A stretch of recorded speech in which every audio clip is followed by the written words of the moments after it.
டாக்குமெண்டேஷன்லாம் கொஞ்சம் சுமாரா இருந்தது. அந்த காலம் இன்னைக்கு மலையேறி போயிடுச்சுன்னு சொல்லணும்னா. இன்னைக்கு எஸ்பெஷலி ரேரா வந்ததுக்கு அப்புறம் டாக்குமெண்டேஷன் நிறைய ஸ்டாண்டர்டைஸ் பண்ணிட்டாங்க.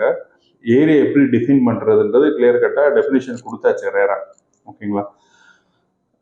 ரெண்டாவது வந்து பாத்தீங்கன்னா, நீங்க டாக்குமெண்டேஷன் ஆங்கிள் பார்க்கறது ரெண்டு விஷயம் பார்க்கணும். ஒன்னு வந்து அந்த லேண்டோட லீகல் டாக்குமெண்டேஷன் பார்க்கணும். ரெண்டாவது வந்து அந்த பில்டிங்கோட அப்ரூவல் பிளான்ஸ் பார்க்கணும். ஃபர்ஸ்ட் வந்து அந்த லேண்டோட லீகல் டாக்குமெண்டேஷன் பார்க்கறதுக்கு நீங்க ஒரு நல்ல அட்வொகேட்டை அணுகணும்.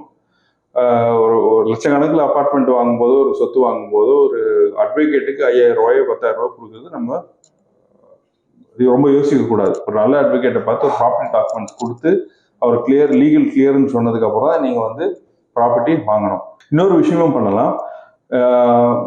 நீங்க பிரைவேட்டா ஒரு அட்வொகேட்டை பார்க்கறது மட்டும் இல்லாம நீங்க உங்க தேவை இல்லாகட்டியும் ஒரு சின்ன பெர்சன்டேஜ் ஆஃப் தி ப்ராப்பர்ட்டியோட வேல்யூ வந்து லோன் போங்க. ஒரு ஸ்டேட் பேங்க் மாதிரி ஒரு சென்ட்ரலைஸ்ட் பேங்க் எல்லாம் போனீங்கன்னா வந்து 2 பேனல் அட்வொகேட் பார்ப்பாங்க. பாக்கி பிரைவேட் பேங்க்லாம் ஒரு பேனல் அட்வொகேட் தான் பார்ப்பாங்க. ஸ்டேட் பேங்க்லாம் பார்த்தீங்கன்னா 2 பேனல் அட்வொகேட் பார்ப்பாங்க.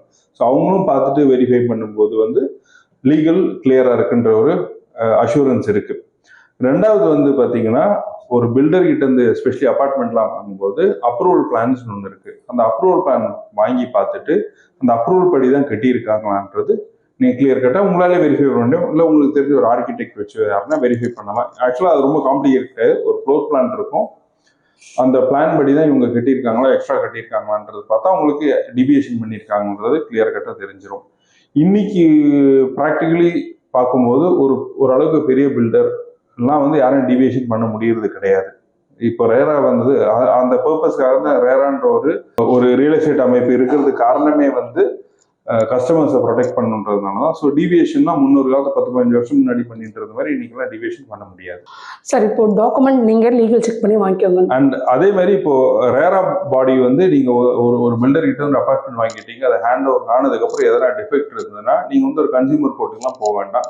நேரா வந்து ரேரா ட்ரிபியூனல்லே போயிட்டு கம்ப்ளைண்ட் ரைஸ் பண்ணி அதுக்கு ஒரு ரெசல்யூஷனும் பார்க்கலாம்.